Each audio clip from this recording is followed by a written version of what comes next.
Okay, I'm Brooke Clark. I'm a sophomore here at Wesleyan, and my major is health science. And today I'm going to be showing you how to do the Dutch braid. So just a little bit of background information. The Dutch braid was made by the Dutch, and it's basically just the reverse French braid. So for a French braid, you go underneath.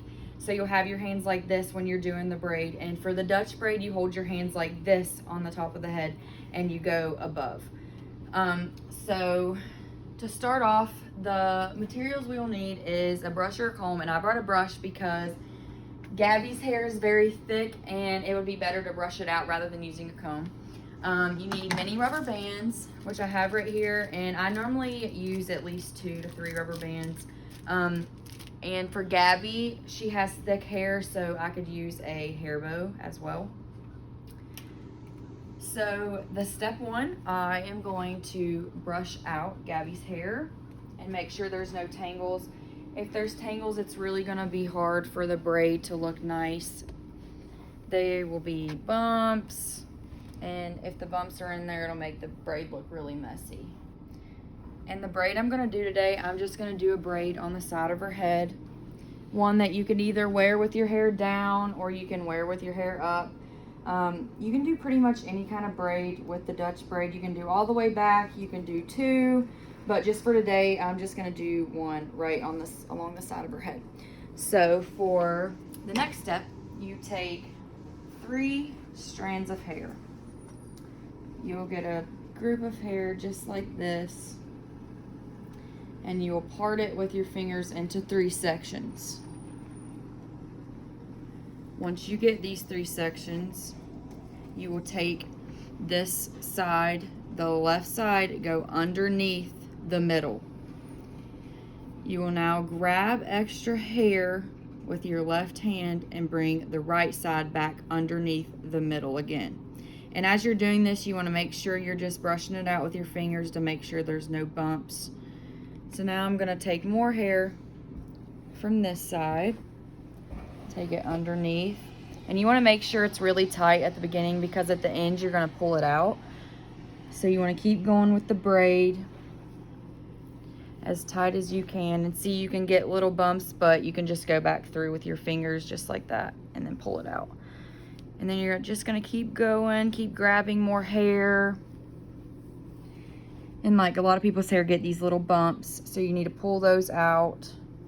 And once again, it needs to be very tight because if it's not tight at the end, it won't look as thick.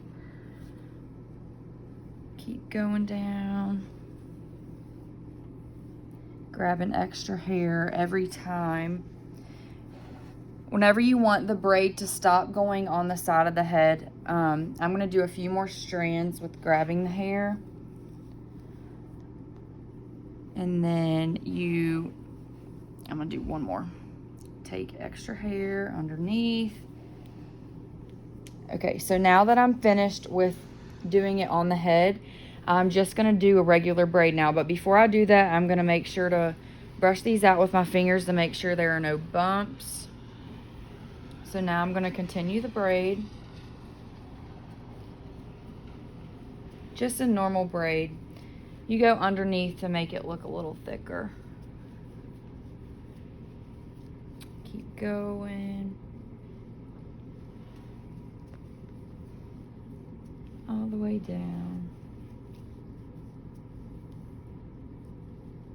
All right, and I'm going to stop it right about here. And I'm going to put a hair bow in Gabby's hair because her hair is thicker. Now for mine, I have thinner hair, so I put little rubber bands in there. So we're gonna put the hair bow at the end.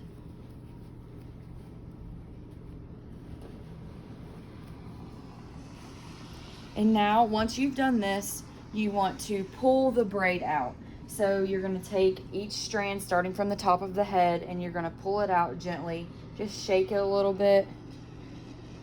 Keep shaking. It makes the braid look really thick.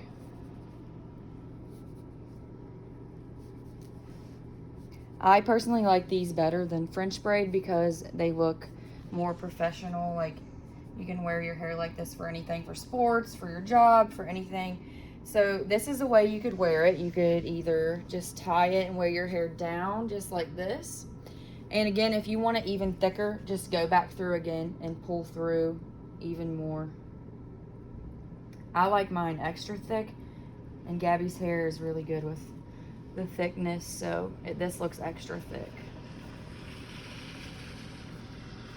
Just like that, or you could put it up in a ponytail just like this,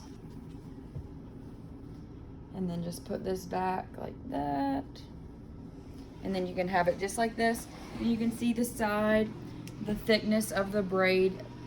It's on top of the head rather than a French braid would be like in the head. It wouldn't be sticking out. You wouldn't be able to feel it like this.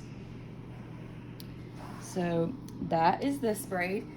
And on my slides, I have some examples of different braids that I've done. This is just a one braid all the way down. I did it the same exact way. This way is just like you can tell, it's way thicker than a regular French braid.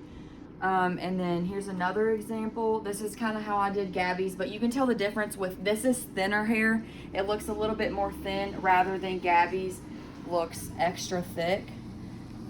You can make thin hair look thick with a Dutch braid though. That's the best part about it. Here is my works cited. These are just where I got my pictures and where I got some of the information from the Dutch. And yeah, that's it.